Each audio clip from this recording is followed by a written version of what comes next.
Hey, Aiton. Hey, Matt. Thanks for being here with me today. Yeah, great to be here. So let me explain quickly what this session will be. Yeah. I gathered a lot of questions that Shopify app founders have. I have all them here. There are many, many questions, and I don't know if we'll be able to answer all these questions, but the idea is pretty simple. I will ask a question, Yeah. and you will have 30 seconds to 1 minute to answer them. All right. If you don't want to answer a question or you can't, you just tell me and we go to the next one. Yeah. All right. Sounds good. Sounds Let's good? do it. All right, so first question, let's go straight to the topic. It's already something important. Yeah. Shopify recently removed many App Store reviews. What are the main reasons a review can be removed and what can cause it to be restored later? Ooh, good question. Okay. So, our overarching goal with this, just to zoom out, is to make sure that all the reviews in the store are ones that merchants can trust, right? You're coming to any store, you want to say, hey, look, I'm trying to evaluate an app. I want to be able to trust it. And we're removing reviews. We're looking to remove reviews where it's like, hey, we have strong indication this was not an authentic review, right? It was not authentic because either for a whole variety of reasons, right? It could be like, hey, developer opened a store and left the review themselves. It was coerced in some way. It was incentivized, or things like that. And so we're constantly looking for signals if a review is of that nature, and then removing it. But we're constantly evaluating things, saying, hey, this review might not have been trustworthy a year ago, but it's now trustworthy. Okay, so is this thing changing? Are you trying to change the algorithm? Yes. Yeah, we're trying to make it as accurate as possible. We're looking at, okay, what are all the signals telling us at a given moment in time, and is that review actually accurate or not? All right, cool. We Yeah. go to the second question. Yeah, let's keep rolling. AI now makes it easy to copy an app's features, screenshots, listing, and positioning. What concrete action is Shopify considering against apps that are obvious clones? Yeah, again, let's just kind of zoom out on this one and just look at the merchant perspective, right? Toby this morning talked about it, and I think said it really well. It's about having apps that are solving problems for merchants, right? And having the exact same app that is basically just copying a solution and not solving any problem doesn't really help the ecosystem in a meaningful way. Okay, got it.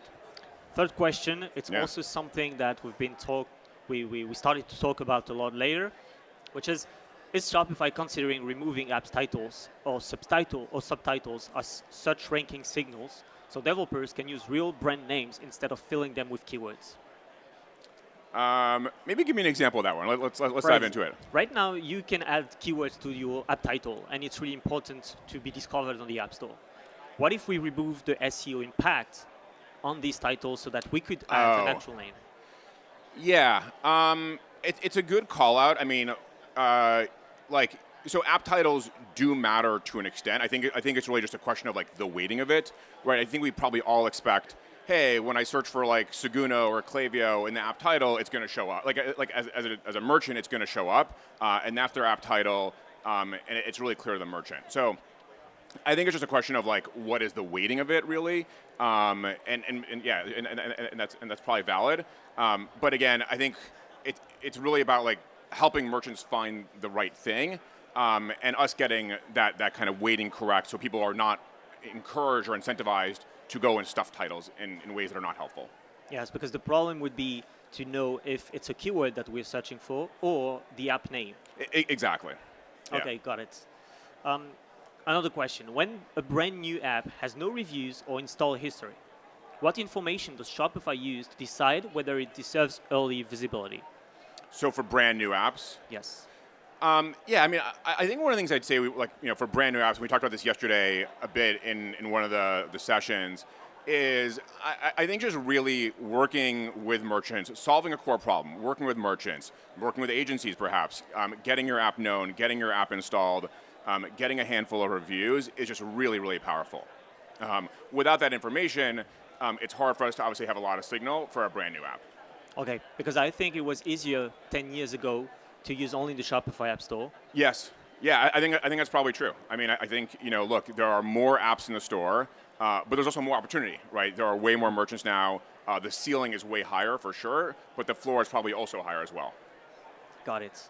Are there plans to remove or reduce the visibility of apps that have had no meaningful updates, merchant usage, support activity, or development for a long time?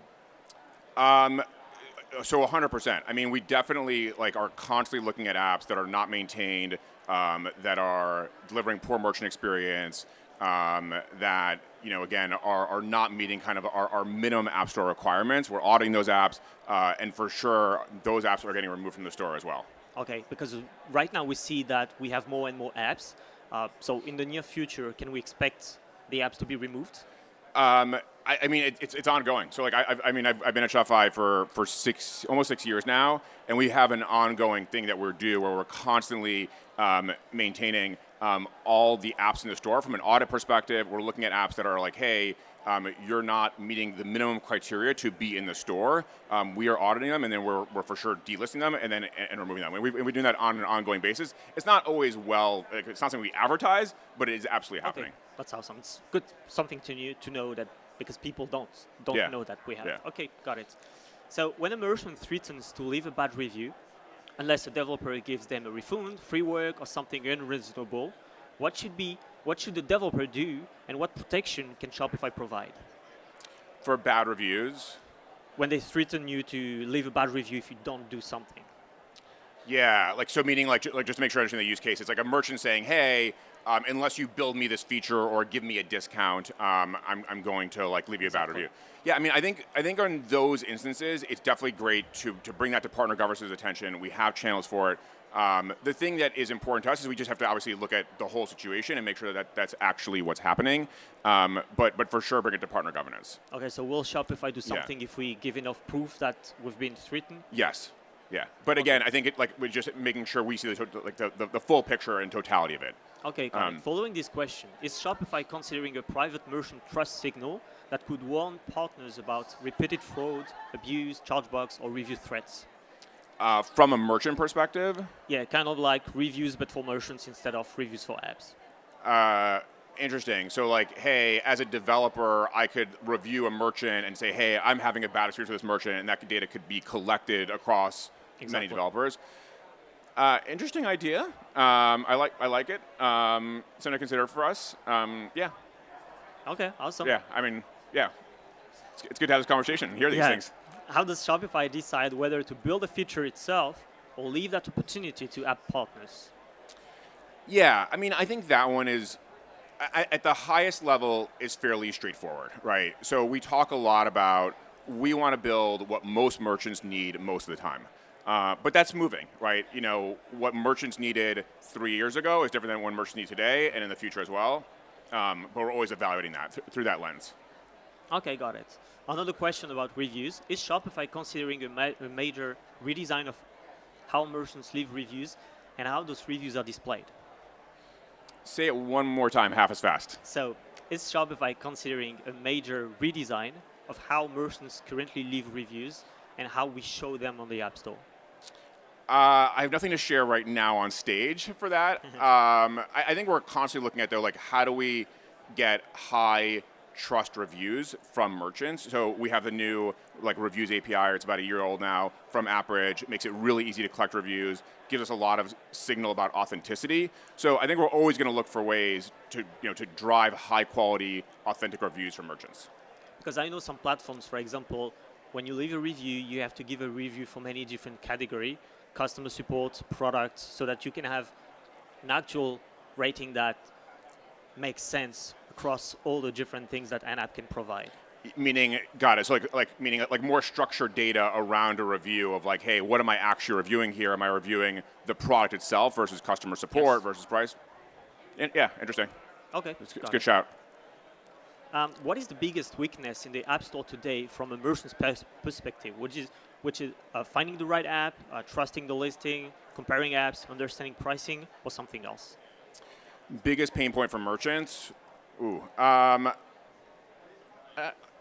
Yeah, I don't know if I would pick a single one, but I do think trustworthiness of the store is a big thing, right? The reason that we're focusing a lot on fake reviews, copycat, is really having a store where you're I can trust what's happening here, and I can easily find solutions for my problem. Okay. It sounds generic, but it's really back to basics. And how do you merchant walks into a store and has a great experience just on the core fundamentals of the store itself and of the inventory in the store. Yeah, I understand. All right. So what is one merchant problem where Shopify believes the App Store still does not have enough strong solutions?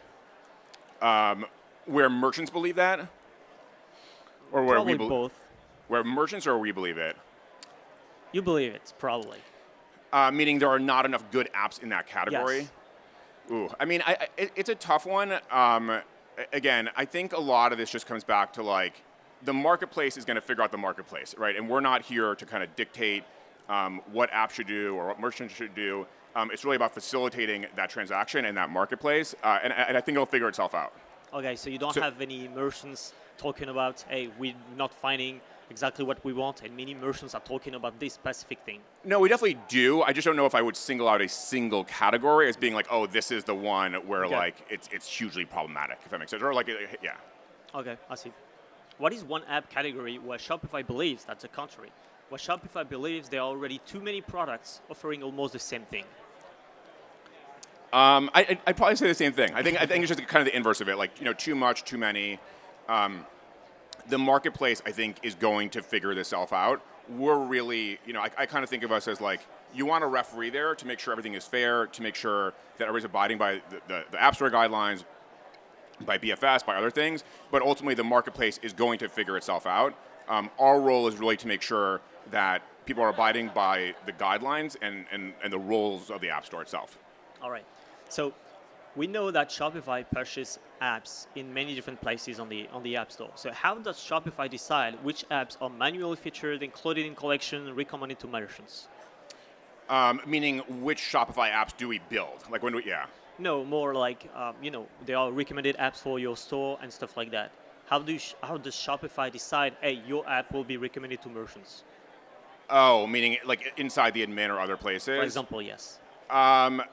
It's a whole variety of factors, but we have a lot of signal about what merchants need at what point in time. The category the merchant is in terms of like, are they selling apparel, electronics, or food and bev? We know obviously about their size. So we have a lot of context about that, which is very merchant specific, which can help us recommend apps to them at the right moment in time. Okay, I see. We talked a lot about Sidekick and discovering new apps. In the future, what do you expect most apps discovery to happen? Is it the App Store search, Shopify admin, Sidekick, recommendations, or something else? Or all the above, maybe. So, I think Sidekick is definitely a discovery mechanism. Vanessa yesterday talked a lot about Sidekick growth being like really tremendous across a whole variety of use cases for merchants. I think for discovering apps, it is a new surface. It's growing fast for sure.